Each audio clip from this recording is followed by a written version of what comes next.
All right, Wednesday night, half hour later than we usually start. Half hour later than I told you this morning we were going to start. I said we would start at 8:00, and here it is 8:30. Starting a little bit later for a number of reasons. Some of them personal, just sort of got held up with a couple of things. Some of them, at least somewhat related to the show, and thinking that maybe if we push back the half hour start time, we'll have a better chance of being on the air when Bub Carrington gets drafted. We'll see if that works out. Who knows? It might and it might not, but we'd like it to work out. It'd be cool if we could be doing the live show when Bub Carrington's name is called in first round of the NBA draft tonight. We'll see if that happens. We'll certainly be talking about it throughout the night. We'll be talking about Bub. We'll talk about a little bit of NBA draft. I think Jim and I are both going to be kind of keeping our eye on things here. I've got Sham's Twitter feed, and I had the Stadium live show going, but it would be kind of tough to talk to Jim and also have the listen to Jeff Goodman at the same time. I would much rather listen to Jim, because he's Jim. But anyway, we'll be keeping an eye on that. We'll see what kind of pops up and what happens with the Bub Means thing. Bub Means. I knew I was going to do that. Darn it. Bub Means did a live autograph signing, a free autograph signing in Mount Lebanon last night. Yeah. And so Bub Means is fresh on my mind because my son, my 10-year-old, for whatever reason, was really excited about the fact that Bub Means was doing a free autograph signing. And he had just for his birthday, somebody gave him like a yellow and blue, like Pitt football. And he was like, at first he was going to buy a mini helmet to have Bub Means sign. And then he, on my gentle suggestion, rather than spending $35 on a mini helmet, which they were sweet, but still, I was like, oh, you could have him sign your football. And he was like, oh, that's a great idea. So he took his little yellow and blue football down there and had Bub Means sign it. And so, didn't have to spend any money, which I guess maybe defeated the purpose for both Bub Means and the place that was hosting him. But hey, don't advertise a free autograph signing if you don't want people to get free autographs. Anywho, I knew I was going to get mixed up, even though Bub Carrington is the Bub of the night tonight. I knew I was going to get mixed up and say Bub Means at some point. Certainly we'll have plenty to say about Bub Carrington tonight. I don't think we'll have much to say about Bub Means tonight, but I know we'll have plenty to say about Bub Carrington. We'll have plenty to say about Pitt recruiting, Pitt football, up to 18 commitments now. I forget how many that's been since the last time we hung out with Jim. It's at least like 6 more than there were 2 weeks ago because Jim wasn't with us last week.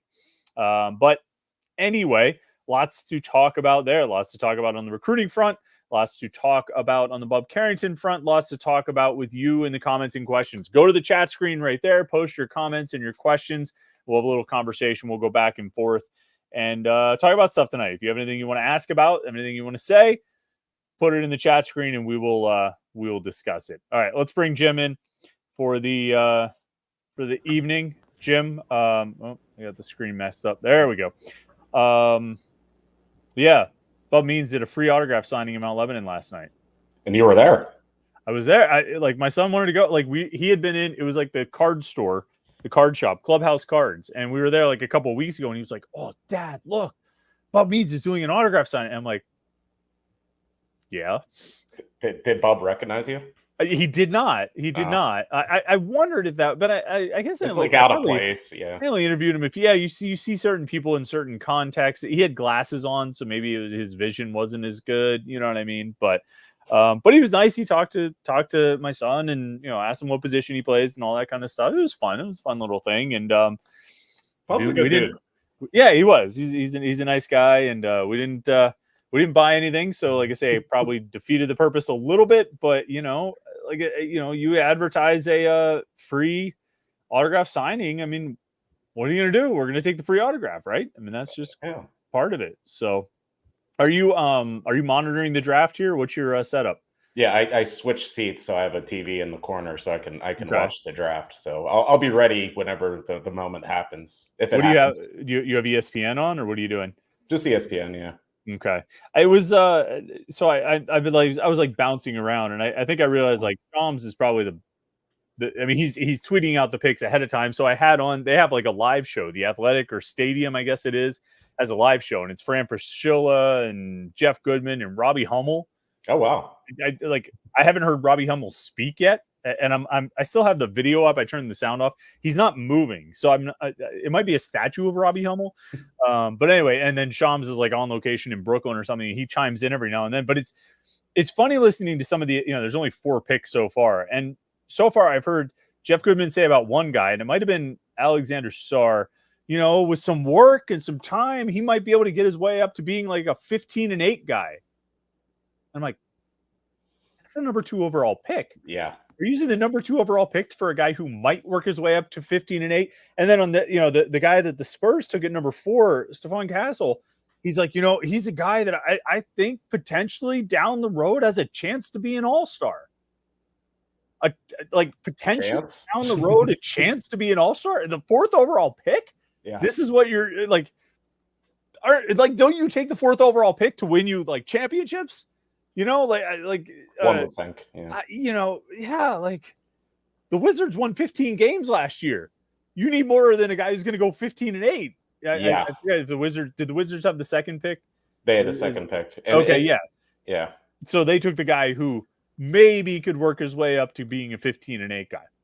Like I would think your 2nd overall pick should be a guy who's like going to be, like at least 20 points per game, right? Like he should be like one of your top 3 players immediately, like a franchise guy. Yeah. So I don't know. I mean, I tweeted this before we started. It's like I don't know a lot of the guys, even the college guys. It's not just the international thing. Like I don't know half the college players, and because they're not taking the best college players. They're taking the guys with the most upside. So I'm sure there's people going into this who have no idea who Bub Carrington is. And I get it. I mean, he's just some random freshman guard from Pitt. So yeah, I don't know.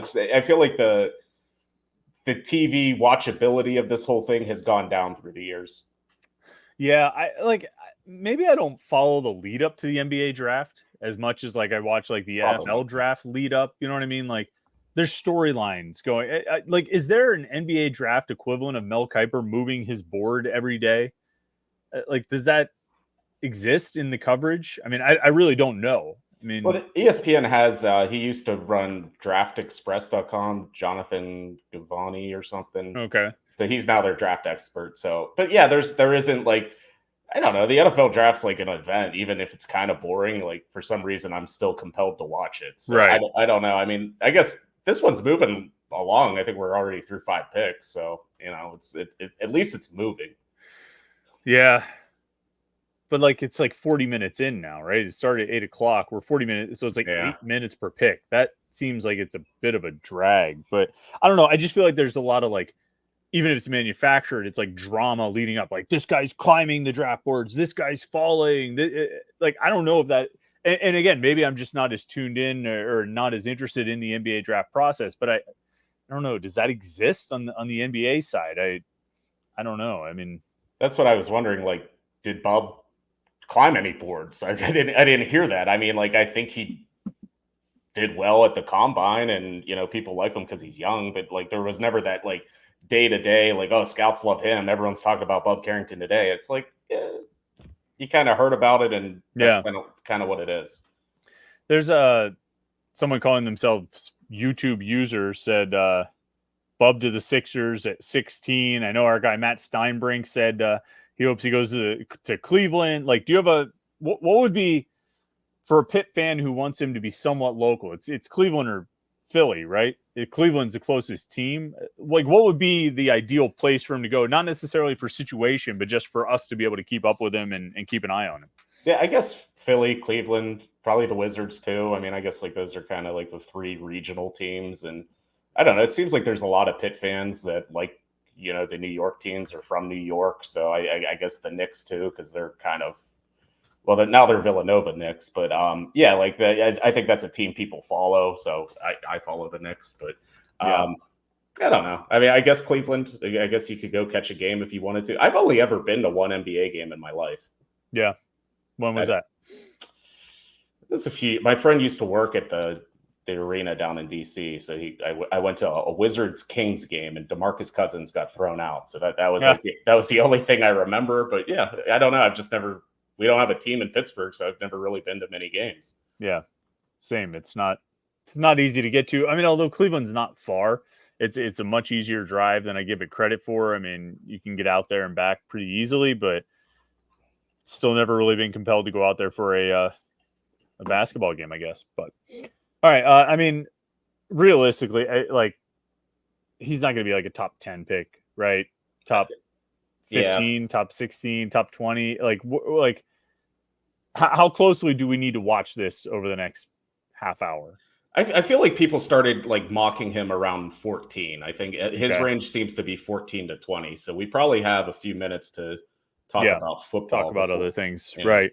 And then, I mean, obviously other than Blake, I mean, is there anybody else that is of particular interest or notability, that could go here in the next 10 picks? I don't know. I mean, that's why I was saying, like, I don't know a ton of the guys. So I feel like the most talked about prospect has been Bronny James, who's probably not even one of the top 60 players, but he's going to get drafted as such. But right. I don't know. There's just like not that like big name that you really are like waiting to see. I mean, I guess I'm interested to see what the NBA thinks of like Zach Edey. Like, is he good or is he just 7'4"? So I kind of want to see what happens with him. Big news here on the stadium broadcast. Robbie Hummel just nodded as Jeff Goodman was talking. So we're getting some real animated features out of the the Robbie cop over here, Robo Robbie. He's moving. Yeah. Does he work for like the Big Ten Network or something? I don't know. Let me check his Twitter. I thought he like still did like some sort of commentating. Yeah, he says on his Twitter bio, college basketball analyst for the Big Ten Network, NBC, and Fox. Okay. So he's active on something. Before we go, what do you think of Jeff Goodman?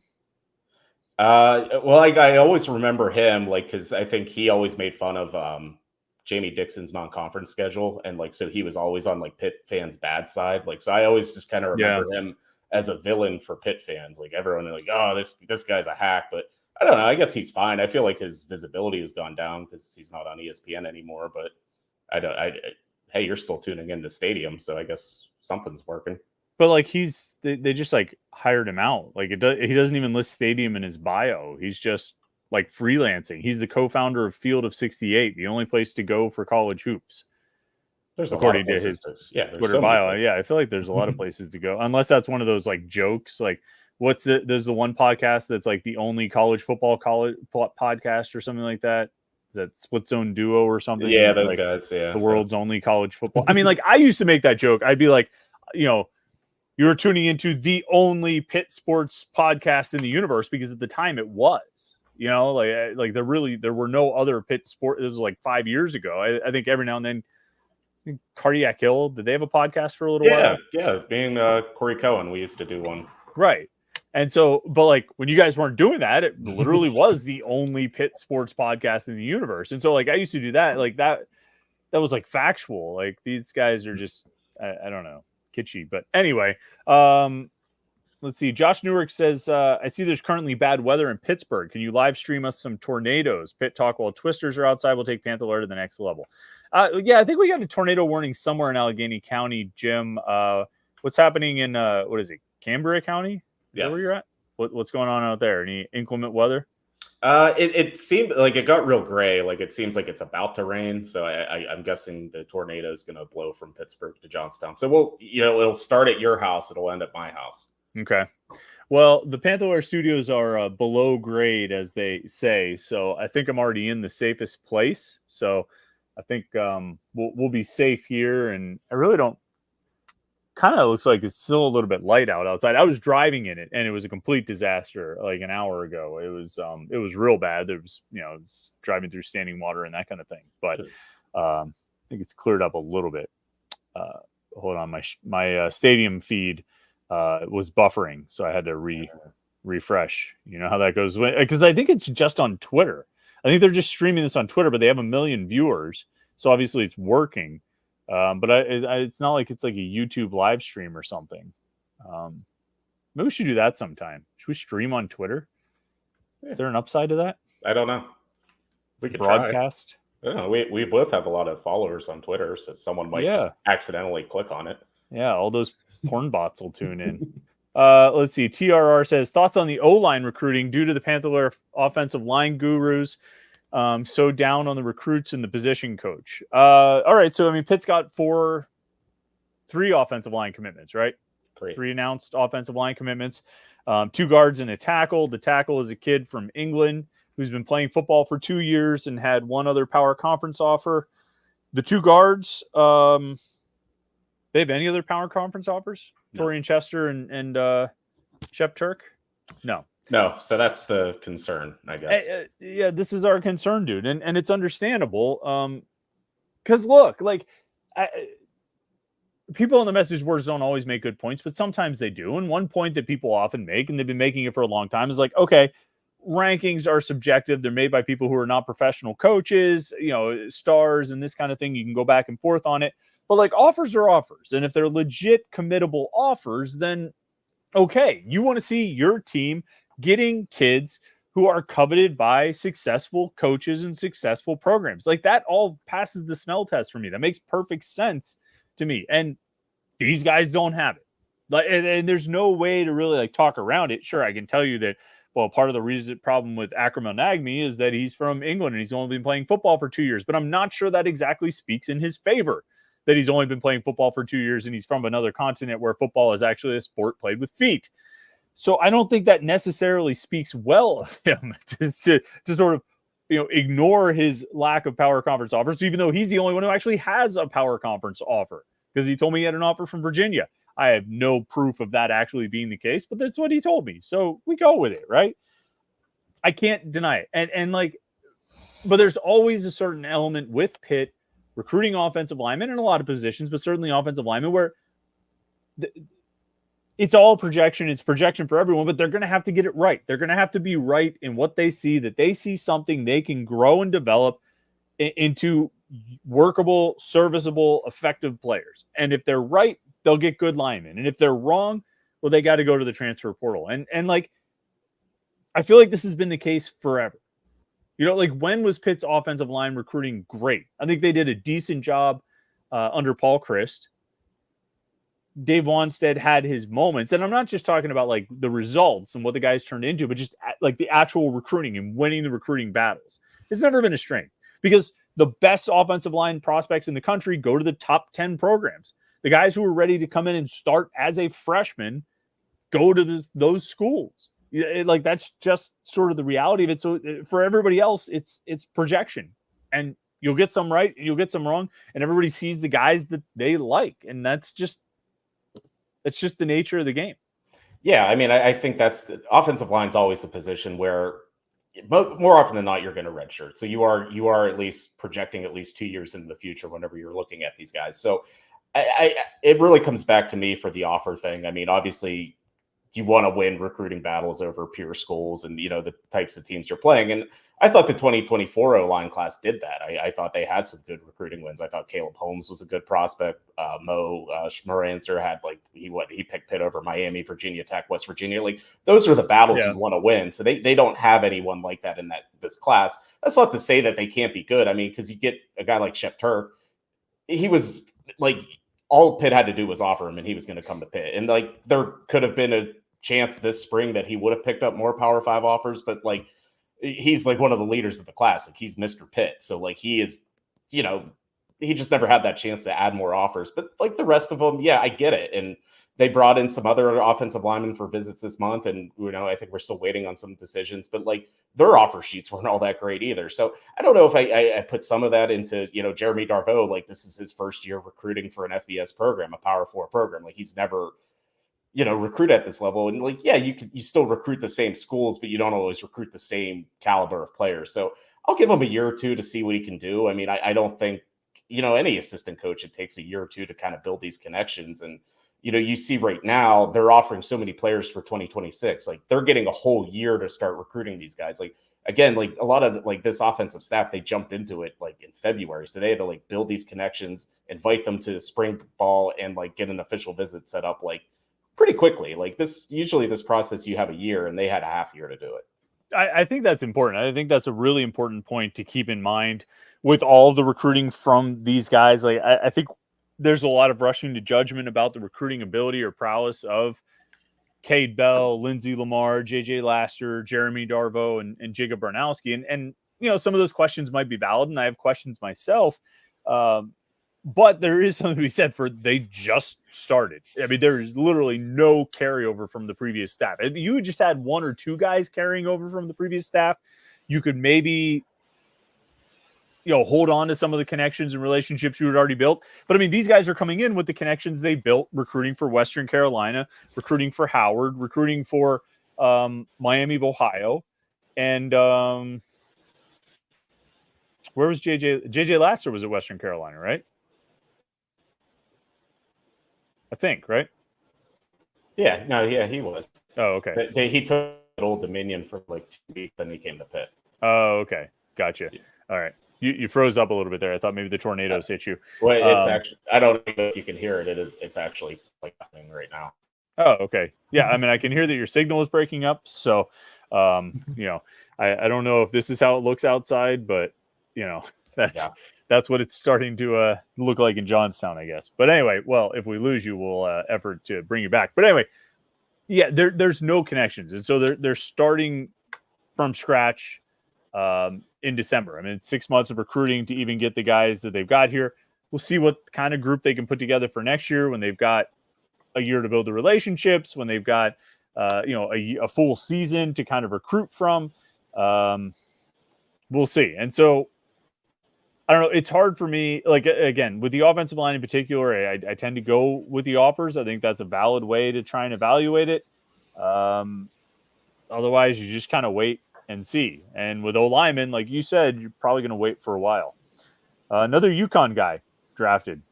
I feel like you don't always see like the national champions have like multiple top 10 draft picks. I don't know why I feel that way. I just like, I'm kind of like surprised. Like, oh, look, teams that have that success in college, like they also have like top 10 picks. They might have like one, but I don't know. Do you feel like that's unique to see two guys from the national champions go in the top 7? Yeah, I think a little bit. And like they were showing the graphic earlier about UConn. I think the last time that happened, it was like Okafor and Ben Gordon. Like it was like for UConn at least. But like, yeah, a lot of the top 10 picks anymore are like international guys or guys from Kentucky who, they haven't won a championship in a while. So it's not necessarily the best college team. It's again, this whole thing's about the best prospects. Yeah, man. Like, I mean, Emeka Okafor and Ben Gordon, Charlie Villanueva. Was Rudy Gay on those teams? I think Rudy Gay, Josh Boone. You remember Josh Boone? Those teams were good. They were stacked teams, and like they're obviously on the other side of the court, and Jim Calhoun, and they were playing against Pitt. But I mean, they were fun teams to watch, and like it was part of why those games were so much fun is because they were really good, and Pitt was able to battle with them. But I mean, like Emeka Okafor was a beast. Ben Gordon was a stud. Rudy Gay was really good. Like, those are good teams. I mean, like, never mind like Hasheem Thabit. Like those other guys. I mean, it was fun. It was fun to watch them. Antoine Gibson says, "Nice get this morning for Pitt. I'm predicting no less than 9 wins based on the offense hitting the ground, running and passing." Says, so the commitment today: Mason Alexander, cornerback from Indiana, committed to Pitt. Had a bunch of offers, like 25 offers, some good schools in there, a lot of Power 4 schools. Picked Pitt pretty directly over Purdue, which I think was a nice little win back for Pitt after losing Coy Beasley to Purdue last year. And now they've got 3 defensive backs in this class, Jim. They've got 2 corners with Mason Alexander and Sean Lee from Harrisburg. They got Elijah Dotson at safety from Michigan. And like, I would say, and would you disagree? Like, looks like defensive back, lumping the corners and safeties together, is the strongest position in the class so far, right? Out of the 18 guys, I think those 3 are about as strong as any position they've recruited in this class to this point. Yeah, I would agree. And it's kind of a point I was making about the O-line recruiting and like building those relationships. Like you talked to Mason Alexander today. I mean, like what did he say? Like, I picked Pitt because like that was my first offer. They offered him a whole year ago. So like it does mean something to build these relationships. And same thing with Elijah Dotson. Like Archie Collins like was on him right away. So and a lot of this is credit to Collins. I think he's a really good coach. And like we talked a lot about Corey Sanders lately because he got the promotion. But like a lot of that, those 2 work together. And like the whole secondary, the whole operation, it just runs very smoothly. So it's not a surprise that they recruit well. It's not a surprise that they keep sending guys to the NFL every year. I mean, it's just a kind of a well-oiled machine at this point. So yeah, I mean, like it totally makes sense that they're 2 best recruits right now, like on paper and probably just watching them are defensive backs. Well, I mean, you mentioned the long relationships with Alexander and Dotson, but you didn't, and the early offers for those guys, but you didn't mention Sean Lee, who got his offer on his official visit 2 weeks ago. So, yeah, a little bit different. But I think even Lee, like, he doesn't have the offer sheet that Alexander and Dotson have, but he looks, I mean, like we've talked about it, he looks like a stud. I mean, he's just a monster on the field. He's a super athlete. He's really good. To your point, though, Wolf HD says, seems like Pitt's strategy of offering early and before others is working. David Ojebwe came here after transferring.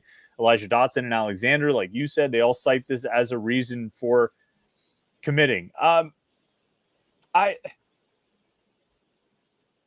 think it's important, and I don't. It's a weird thing with the conversation about like being an early offer, being the first to offer, and waiting too long to offer, and this kind of thing. It's weird because it often comes up in, when we're discussing like local recruits. Oh, why did Pitt wait so long on this guy? Why did Pitt? It's like Pitt never gets credit for being the first offer for a local recruit, but gets dinged all the time if they're not the first offer for a local recruit.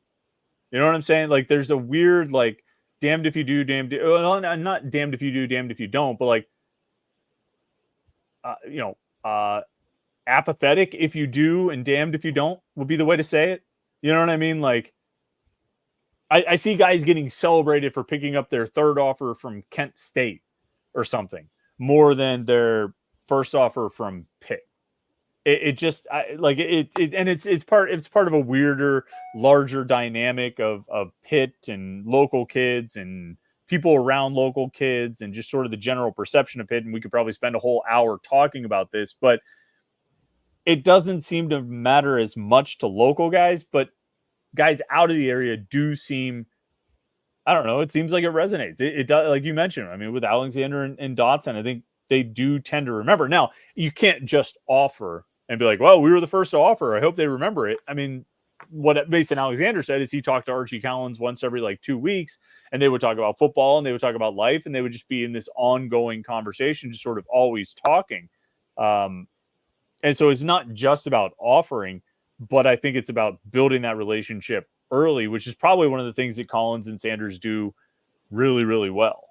Yeah, I mean, in today's college football, I mean, I think every recruiting battle, I mean, everyone goes to NIL and what that's how you land players. But there's still like something to be said for like old school recruiting, like building relationships and I think Pitt does that really well. And I think that's something you need to do going forward because, hey, if you miss on him this cycle, he might be in the transfer portal and you get him next year. So it's always good to just be on, everyone's good side because you never know when that next person comes around. You never know when Donovan McMillan enters the transfer portal. So I think it's a good thing that Pitt does that, and I think they're really good at it. So, yeah, I mean, in a world where it's dominated by, NIL and all the transfer portal and things like that, like I still think old school recruiting matters, and I think Pitt has a couple good ones, especially with Collins and Sanders. Yeah, I mean, it is funny to think about, like, Pat Narduzzi easily could have burned the bridge with Donovan McMillan, burned the bridge with MJ Devonshire, you know what I mean? Like, just could have, like, torched those guys. And to some extent, I think he tried. You know what I mean? Like I think he you remember signing day when Devonshire was committing on signing day in February of 2019, I think it was. I think he was the class of 2019. He had like a 3:00 commitment date, and like Narduzzi, what he did. Yeah. It was like earlier. It was like 11 a.m. because I drove out to Aliquippa and Narduzzi tweeted at like 10 or 10:30, our class is complete or something like that. It was like, okay, there you go. And when Donovan McMillan, I think, didn't even put Pitt in his top 10 or something like that, Narduzzi lost his mind. He could have gone scorched earth. And if you do that, you're not getting that guy. You know what I mean? Like, you're not going to have, you're going to have to work hard to repair those relationships when you try and get him out of the transfer portal. Although I'm sure Narduzzi wasn't thinking about that in 2019 because none of us were. But, yeah, it doesn't pay to burn bridges. There's nothing to be gained from it. It's funny, we were talking about national champion having 2 draft picks in the top 7, and Kentucky now has 2 draft picks in the top 8, and they very much did not win the national championship last year. So it's funny to see. Peter Berlin says, you hear any buzz about Montravius Lloyd? I know in high school he was a jack of all trades. Seems like he would fit well in the new system. I they didn't really talk much about him this spring. I don't really feel like they talked much about any of the running backs this spring. You'd occasionally get a little mention of Derek Davis. We interviewed Derek Davis at one point. We asked about Desmond Reed. Holy crap, Robbie Hummel is speaking. I wonder what he's talking about. Sorry, I got distracted by Robbie Hummel coming to life. Somebody flipped the switch. But I feel like Montrevious Lloyd never really got brought up much. Do you remember hearing much? Have you heard much about Montrevious Lloyd and his progress? I didn't really get a lot of that in the spring, and I don't know. I mean, it seems like Rodney Hammond's going to play a lot. It seems like they like Desmond Reed a lot. So, I mean, at this point, you're talking about your third, because Daniel Carter's still going to be that fullback short yardage guy. So, like, I don't know where the snaps are for guys like Lloyd. And I mean, I think they talked about Goff a little bit, and just as like, oh, he's a good looking freshman, that kind of thing. I don't know if they ever said like, we expect him to play this year. So I think running back at the front's a little crowded. So I don't know where that puts Lloyd. Yeah, I don't know. I think he's a talented guy. I liked his film. He was fun to watch, and obviously he had interesting stats with the different things he could do. But there's a lot of guys, and they're reloading too. Like they're really bringing in numbers. I mean, 6 offensive skill guys in the recruiting class so far. I break them down like 4 receivers and 2 running backs. Is that generally how you see it, or do you think it more like 3 and 3? Yeah, I've kind of like, I don't know about guys like Turner and Saquon Smith, like, because even whenever you ask them, like, hey, what's the role? Like, what are they selling you on? It's like, oh, you line up in the backfield, and sometimes you line up in the slot, and like, it's like, oh, so I don't know what you're going to play. Like, you might play running back, you might play receiver, but I mean, I look at Folks and Sterling as like, and Yates, like those are 3 wide receivers. The other 3 are kind of this combo speed back receiver thing. Yeah, I think like, Sterling, Folks, and Yates. Receivers, I think Smith is a running back. Oh, Zach Edey just went at number 9 to Memphis. You're a little bit ahead of me. Shams, buddy. This is why I'm following Shams. Like you got to go where the sources are. You know, I don't know. You need to put on the stadium broadcast. Shams has it pinned on his Twitter page. But anyway, what were we saying? Oh, I think Saquon Smith is a running back. I feel like I know he said, you move around, but I feel like he's a running back. And then I think like Turner and Kinsler are the guys that are sort of up in the air. That's the difference between like whether you have 4 receivers and 2 running backs or 3 and 3. It's probably, I don't know. I don't know how that breaks down. But my point is they're bringing in a lot of running backs. You know what I mean? They brought in, is Goff the only running back? Was there another? Oh, there was another running back. They lost that, whatever his name was, that went to Syracuse, which, I mean, you look at Pitt's history recruiting 4-star running backs. Not the greatest. That kid's not going to pan out. He would be the first running back Pitt was after. Well, let's just say in the Narduzzi era, because I was thinking back to Paul Christ. I feel like Corey Clement might have been a 4-star, and he went to Wisconsin. He was really good, obviously, and ended up going to the NFL. But under Narduzzi, all the 4-star running backs, which is like, what, AJ Davis, Michael Salahuddin. Darren Hall was good. Or for good. Darren Hall for like a year and a half. All right. Well, I'm not going to count him because he AJ Davis. And actually, like Darren Hall was good, like you said, for a year and a half, but it was like a year and 3 games. Yeah. Because it wasn't even like a year and a half. He had his breakout game at Duke in 2017 and then had like 2 good games after that. Couldn't score from the 1 at Virginia Tech. No. So he had like a year and 3 good games. And yeah, I'm not sure that really counts as panning out as a 4-star running back. What was the kid's name who went to Syracuse? I'm looking that up now. Why am I drawing a blank on this? Because I have like too many names. Yasin Willis. That's it. From New Jersey. So if that guy goes to Syracuse and doesn't have a good year until like the final 4 games of his junior year, that would be about on par with what Pitt has gotten. Actually, that'd be better than what Pitt's gotten most of the time when they've gotten 4-star. Is there anybody else that they've gotten 4-star running back wise? Salahuddin did nothing. AJ Davis did nothing. Was Daniel Carter a 4-star at one point? At one point he was, yeah. Like over the summer, and then he dropped down. I can see why they dropped him down. Yeah. That's about it. I mean, they don't really have a lot of they haven't gotten many 4-stars, and the guys they've gotten anyway. How do we get off on this topic? Oh, just bringing in a bunch of running backs. So they only brought in one this year in Joel's Goff, but bringing in at least 2 running backs next year. I mean, that room is going to get crowded. Montrevious Lloyd is, I would say Montrevious Lloyd will know by the end of this season whether or not he's got a role here. Yeah. You know what I mean? And I would say if he is here in spring camp, then he'll probably be here for like the next 2 years. But yeah, that's fair. If Joel's Goff plays ahead of him, if he's not getting reps and it's like Hammond and Reed and Derek Davis playing a lot, I could see him probably. He fits the profile of a guy who would move on, right?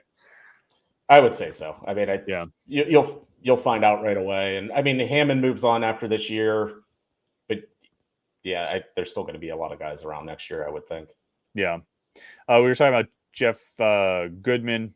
He writes for Field of 68, or he's the co-founder of Field of 68. Josh Newark says the Field of 68 is short-sighted with rumors of the tournament expanding. You think they'll change their name? Like if the tournament goes to like 62 or something, will they become 72? They become like Field of 72 or something like that? Or do you just take like a Big Ten hard approach, like we're the Big Ten, we're the Field of 68? Field of 68. Yeah. Shoot, should have called it Field of 64 then. Yeah. You really wanted to be a legend and a leader. Grant says, Chris, where in the Outer Banks are you going next week? We are going to Kitty Hawk. Never been to Kitty Hawk. Jim, have you been to the Outer Banks? No. You done an Outer Banks vacation? All right. So like the Outer Banks, you drive down south through North Carolina, and then you go across this bridge, because the Outer Banks is this little strip of islands, right? It's a little archipelago or something like that. And you go across this bridge, and then you're onto the narrow part. And like Duck and Corolla are in the north, so then you got to like turn and go back up. And it's hell. It's a 2-lane highway, and it's tons of traffic. You think you finally made it. Your 8-hour drive is over, but then you turn onto this road and you're just stuck. So Kitty Hawk and Nag's Head and those places are south. So we're trying that this time, where we go across the bridge and we go south. We're going to see if it goes a little bit quicker. I don't know if it's going to or not, but that's where we're going. We'll leave not this coming weekend, but next weekend. We leave on like the 6th or something like that. So yeah, there won't be a live stream that week, whatever day that is, 6, 7, 8, 9, 10, the 10th, July 10th. We won't have a live stream. Probably won't. I haven't decided if I'm going to tape a bunch of morning pits in advance. See, if I record 5 morning pits in advance before I leave for the beach, should I wear a different shirt for each one? Like, should I shave in between? Because I would assume I would just record them all in like one chunk, right? Like sit down and just record like 5, which would take me about 2 hours or so. But should I stop and like shave in the middle, or like put a hat on, take a hat off, change my shirt? Or should I just like not even try? Should I just lean into it and just wear the same thing the whole time? Yeah, just go straight into vacation mode. Like this is what I'm doing. You think? Well, all right, maybe we'll see. Or maybe I just won't do that. Maybe I just won't record videos 5 days in advance, because what will happen. Yeah. I mean, well, because like all the commitments that like we're waiting on happen July 1st. So yeah, you might be able to talk about them.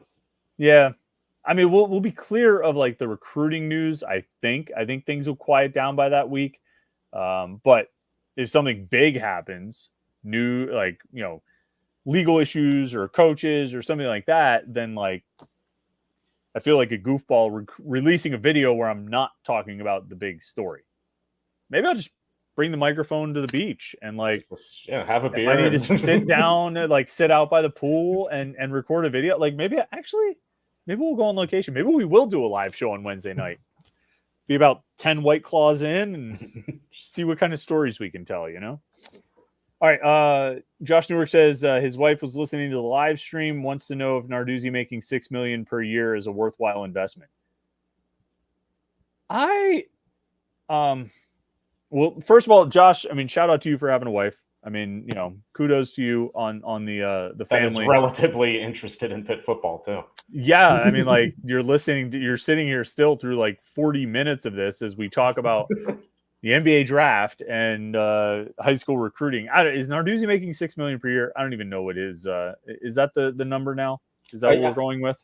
I think a good friend of the program, Craig Meyer, tweeted out like he somehow had the returns of all the Pitt coaches earlier in the week, and I guess Yeah, they were showing like who made the most, like the top 10 most highest paid employees at Pitt. I think was Craig's tweet. He was at the top. Capel, like Partridge. Yeah. I don't know. I mean, is it a worthwhile investment? I don't know. I don't know. It's kind of the going, like if you're like trying to be serious about your college football program and you like your coach, like you kind of have to pay the guy. It just kind of is what it is. Yeah. That's probably what I would say. Stephen Keel says Rutgers is recruiting a lot better than Pitt. Enough said. And TRR replies, Rutgers is replied, Rutgers has way more money. It's all about money right now. And YouTube user says Rutgers doesn't have the same level of regional competition for recruiting like Pitt does. I don't know. I think there's a lot that goes into it. I think Rutgers has some good coaches on staff. I think Rutgers staff has been there a little bit, so they've got some of the connections built up. I think their NIL operation has been really strong on basketball, and maybe it's filtering over to football a little bit. What did Rutgers even do last year? Did they have some kind of success last year? I doubt it. Did they win like 3 games or something? No. So here's the thing with Rutgers. Their class is ranked 8th right now, according to Rivals. It has 28 commitments with 3 4-stars. That class will finish outside the top 30. That makes everyone feel better. How many commitments do you say they have? 28. 28 commitments. Holy cow. 3 of them are 4-stars. So when everyone else catches up, like that class will be outside of the top 30 soon enough. You know what? So Rutgers actually did go 7-6 last year. They won 3 conference games, which is a pretty big deal actually for them. And they beat Miami in the Pinstripe Bowl. So I had forgotten all of these things. That was after they had lost 4 games to close the regular season, including getting trounced by Maryland at home and shut out by Iowa on the road. So I guess they have some momentum from going 7-6 and beating Miami. I guess that probably helps, but you're right. So they do have some 4-stars. They've landed some good guys. I don't think there's any doubt about that. The class isn't going to end up ranked there when it comes down to it. I think you're right on that point. I don't care. Like, I think it's very different situations. Pitt's not recruiting against Rutgers on a lot. I feel like they're not really involved on many New Jersey guys at all, right? I'm sure I'm missing Salem somebody. was the New Jersey Connect. Right. So that kind of changes things a little. Corey Sanders had some too, but he was mostly South Jersey, which isn't as prominent as I think North Jersey football or Central Jersey football. But do they have anybody from Jersey visit this month? Any official visitors? I don't think so. No, I can't think of anybody. So I don't know. Maybe it's being de-emphasized a little bit, but I don't feel like Pitt is running into Rutgers on the recruiting trail all that often. Do you remember anybody? I see more guys saying Boston College is one of their finalists along with Pitt, rather than like guys saying Rutgers is one of their finalists. Do you feel like Rutgers has been prominent in any of these guys' recruitments? Not so much this year. I mean, through the years, I think like a lot of Northeast prospects you run into, like it's a recruiting battle with the old Big East teams. Like sometimes you would see like a Rutgers, Syracuse, Boston College, Pitt, West Virginia, Maryland. Like you'll see some crossover there. But this year it doesn't feel like a lot of Rutgers. Like we are seeing some Boston College, and I don't know. They don't seem to be doing a ton in New Jersey right now. So I think that kind of eliminates going up head to head with Rutgers quite a bit. I think so too. Tom's on Your Mom's Cheesesteak Shop says, right now our guy is the 9th best available player in the NBA draft. That's cool. Do you have, you said you have ESPN up? Do you have a list of best available? I'm going to look at ESPN's website. Well, I just have whatever. Here, I have the CBS thing pulled up. Okay. 6, 7. He's the 8th best according to He's CBS. 8th best now. Okay. Yeah. So what just got picked? Number 11. So he's in range now, I would say. He should end up in the top 20, right? Like this is where we think he should be. I mean, yeah, I think Cleveland at 20 was a pretty popular pick. I've seen the Sixers at 16. So, I mean, those kind of seem to be popular spots. So I think I think we need to be at least on alert for like the next 10 picks. Yeah. We'll keep an eye on it. And hopefully it happens in the next 14 minutes, right? That'll be pretty cool. Paul Sebastian says, what do you think will be the toughest road game this year?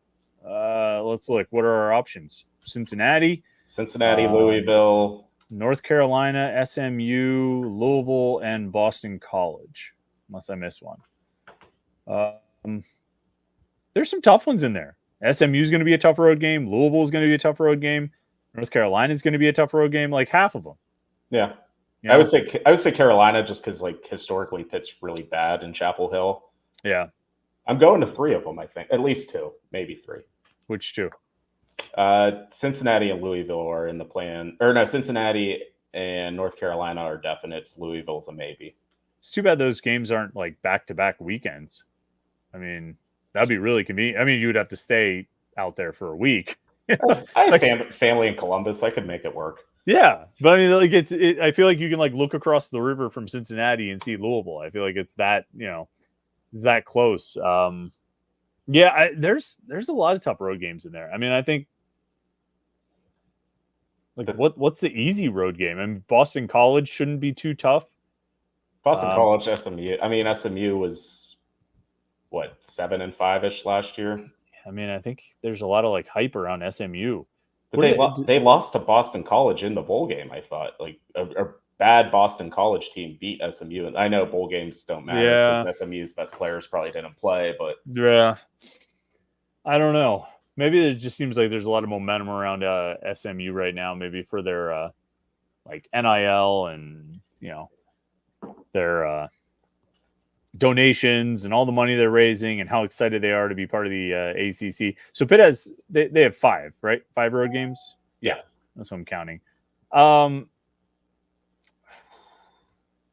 See, I don't know what to expect from Louisville either. They have the transfer quarterback. I just think Tom is really good. Like he's just a really good coach, and I feel like even if they have transitioned at a few spots, even if they have transitioned at quarterback, I think they're going to do well. I think that's going to be a really tough game. That might be my number 1. No, I think Carolina is number 1 toughest, just for all the elements there of being at Carolina and dealing with what it's like to play there. And then maybe Louisville number 2. What's tougher, SMU or Cincinnati? What do you think?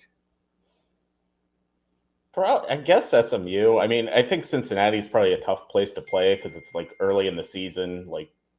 But Cincinnati's not very good either. But their fans will be into it because it's early in the season. It's a small stadium, so that might be a tough environment just from that end. But I don't know if Cincinnati's a great team, so I don't know what to expect out of SMU. I really don't, as a team, as like an environment, like on the road going down there. Like I don't know what all that brings.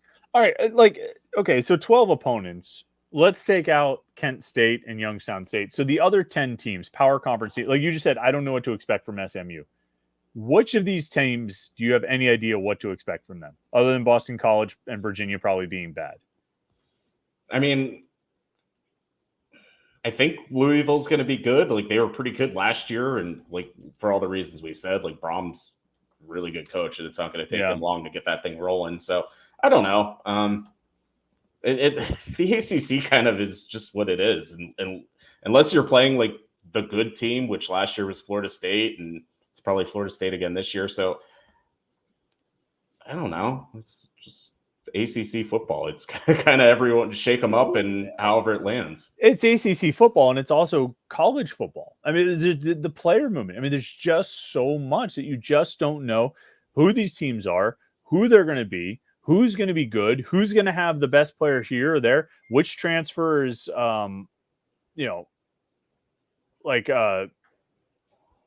which transfer is actually going to translate, who's actually going to, play well at their next stop, who's going to be the reclamation project, who shines, who's going to be the kid from coming up from a lower level who actually plays well at the higher level. I mean, there's just so much uncertainty around all of this.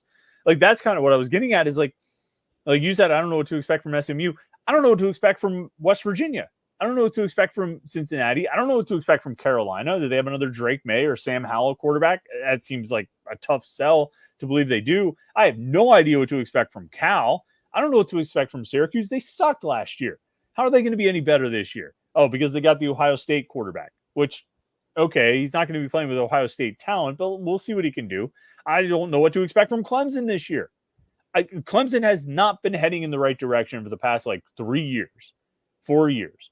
Are they somehow going to turn it around this year? They haven't actually changed their approach to anything, right? Dabo still hasn't taken any transfers. He hasn't changed his approach to college football, right? So what leads me to believe that I know anything about how Clemson's going to be, or that I think Clemson's actually going to be taking a step in the right direction? Louisville, I have confidence in the coach, and we'll see from there. And then Boston College, I think, is going to stink. So I don't know anything about it. It's even harder to predict wins and losses this year than I think it has been in other years, and it's been really difficult to do it in other years. I don't know, and I think a lot of it's just our era of college football. I mean, it's just where we are right now. I think it's hard to tell what a team is going to be year to year, because the team can turn it around from one year to the next and really rebuild itself, and they can also completely fall apart. And both are almost equally likely, depending on their situation. Yeah, I mean, I think we often talk about college basketball, like how we don't know anyone anymore. And I think that's kind of where college football is. But we just rattled off the UConn starting lineup from 20 years ago, like it was nothing. But that's how college sports used to be. And college basketball was they were the first casualty of that, of just losing identities and things like that. And obviously football is going in the same direction. Who was Louisville's quarterback this past year? That tall guy that was kind of not that good, from Purdue. I can picture him. Right. Here's a guy who I think was one of the more productive and better quarterbacks in the ACC last year. Oh, Jack Plummer. Wait, did you just Google that? Yeah, I had to look. You look like you're looking at your screen, right?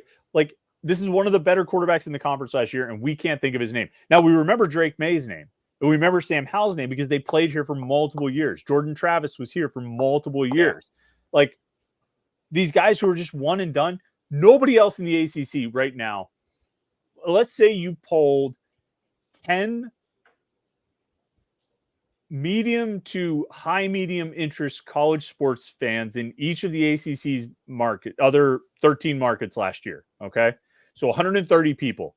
How many of them could tell you, if you said, name me one quarterback who started a game for Pitt last year? There's 3 options.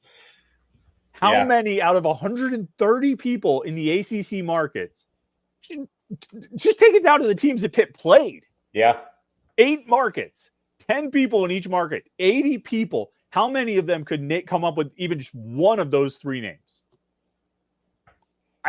Maybe Dracovic, just because he played in the ACC. He was the rare transfer from another ACC school, and he was kind of around, but probably not. And he might have been such an abject disaster that he might have stuck out. And obviously Pitt played Boston College, so they could name Dracovic. All right, so fine, but you get the point, though. Yeah, you know what I mean. We didn't know Louisville's quarterback's name, right? Whereas everybody in the ACC knew Kenny Pickett's name even before he had a Heisman Trophy season. Yeah. You know what I mean? There are guys who do resonate because they're around for multiple years, but SMU's quarterback who transferred in, or who knows, Kyle McCord, maybe he'll last more than a year, or Louisville's newest transfer. These guys aren't going to be around, and so it's just going to be just a face, just a name you happen to play against, and it just doesn't matter. It's not going to resonate. What our guy Steven Gertz sent a text. Oh, he thought that Bub Carrington's ceiling was the number 12 pick, and it was Oklahoma City at 12. They just made their pick, and it was not Bub Carrington, so that's no longer the ceiling. I was gonna, if Bub got drafted before 9:30, before we end this, I was gonna bring Steven in, but I don't know. It's got to happen fast in the next 5 minutes. Who's up? The Kings? Yeah. Oh man, don't send Bub to Sacramento. Sacramento, man. That's the worst one. Hold off for one more pick and send him to the Wizards, because it looks like the Wizards are up at 14. Or no. No, it's the Blazers. No, the Wizards. Wizards have the 14th pick. Kings are picking 13. Wizards have the 14th pick, is what Stadium says, Jim. Oh. So maybe you're not caught up. Well, maybe you CBS don't know. Is right. Yeah.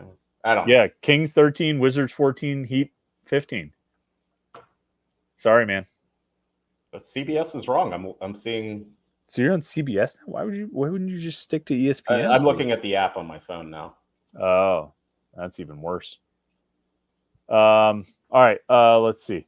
Kings are picking 13. Don't really know who that's going to be. No to Sacramento. He can't go to Sacramento. That would be a real bummer. Nope, it's not. Devin Carter. So, not Bub Carrington. The draft rolls on. Let's see. There were a couple other comments here. Coach Bill says, does Pitt make a bowl game this year? And if so, give me your prediction on what meaningless bowl they make. Well, here's the thing, man. There's only like 3 bowl games that are not meaningless, right? Well, there'll be more this year. Yeah. Right. Well, they're not bowl games, are they? Playoff games. Yeah, okay. So, will they make a bowl? Yeah, I think they're going to make a bowl. I feel relatively confident about that. And which one will it be? I don't know. There's one bowl in this world. One bowl with many faces, okay? And that's just the reality of it. Could be the Sun Bowl. Could be the Car Care Bowl. Could be the Pizza Bowl. I'm going to just use names from the early 2000s for these bowls because I don't care what they've become. It could be the Tangerine Bowl. Is there still a Tangerine Bowl? Do they still call it the Tangerine Bowl? Again, it doesn't matter. Yeah. Actually, it doesn't matter. It's the Tangerine Bowl. I don't care. It could be the Pinstripe Bowl. It could be the Red Sox Bowl. The Cubs could have invented a bowl game, and I wouldn't care. Doesn't matter. So, yes, they're going to make a bowl. I don't know which one it is. It's going to be like any other bowl. A bunch of their guys are going to sit out, and we'll see what happens there. Somebody else is saying that ESPN says Portland has the 14th pick. I don't know why Stadium is telling me that it's who did I even say it was? The Wizards. Yeah. They're still saying Wizards 14th overall. Maybe they know of a trade that hasn't happened yet. Maybe Stadium is just like cutting edge reporting right now. I mean, they are. They're doing really good. Danny Hurley's on the ESPN broadcast now. Really? Maybe that's what his next move is. Were you surprised at all? Like, do you think he was ever going to take the Lakers job, or is that just a big play? I don't know what goes through that dude's head. Yeah, I think he's kind of crazy. So maybe not kind of. I think he is probably certifiable. And so, I learned a long time ago, you can't really predict what teenagers will do, and you can't predict, what crazy people will do. Was there a trade? Were some of the picks traded? Is that what? There was I kind of forgot there was a trade. The Wizards traded some guy. Okay, I thought there was a trade with the Timberwolves and the Spurs, but who cares? It really doesn't matter. Sacramento went at 13, and then we'll see what happens after this. But we're starting to run out of time here. Let's see.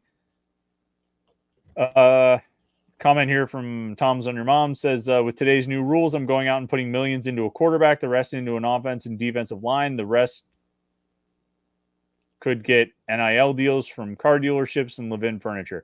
Yeah, I mean, you want to spend all your money on quarterbacks. That makes the most sense, but there's still a matter of how much money you actually have, right? Like, you can't, yes, it's good to say I want to go put millions into a quarterback, but if you don't have millions to put into the quarterback, then you're kind of stuck, right? Like, there's not much you can do.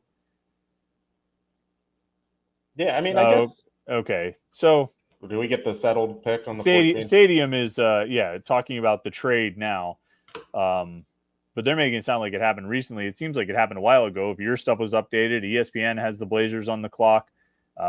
Stadium, you're letting people down here. You've got 2.3 million viewers, and you're just now getting your picks correct, and they still have some of the wrong. They still have Wizards making 14th overall pick. Or did the Wizards? I don't get it. I don't know. Who traded the pick away? The Wizards and the Blazers made a trade. The Wizards gave the. I don't know. I didn't see the details of the trade. I've never even heard of the player traded from the Wizards. So Malcolm Brogdon? No, I thought it was an international guy, or maybe that was the guy from Portland in the trade. Wizards get tonight's 14th pick. So the Wizards have. Oh yeah, okay, I see. Yeah, Malcolm Brogdon was in the trade, but he went from the Blazers to the Wizards. Okay, so the Wizards do have the pick. So Stadium was right. All right, we gotta stop this. This is getting not ridiculous, but probably just boring. All right, I guess we'll see what happens with Bub. Hopefully he gets drafted tonight. We'll be keeping an eye on this, and hopefully it goes well for him. We'll see what happens with Bub. We'll see what happens with Blake. And in the meantime, we will call tonight. Thanks everybody who tuned in tonight. It was fun. These 8:30 to 9:30 shows, Jim, get a little bit more viewers. We had some better numbers here. Maybe everybody wanted to talk NBA draft, or maybe just 8:30 to 9:30 works better for people. Maybe we'll do this again.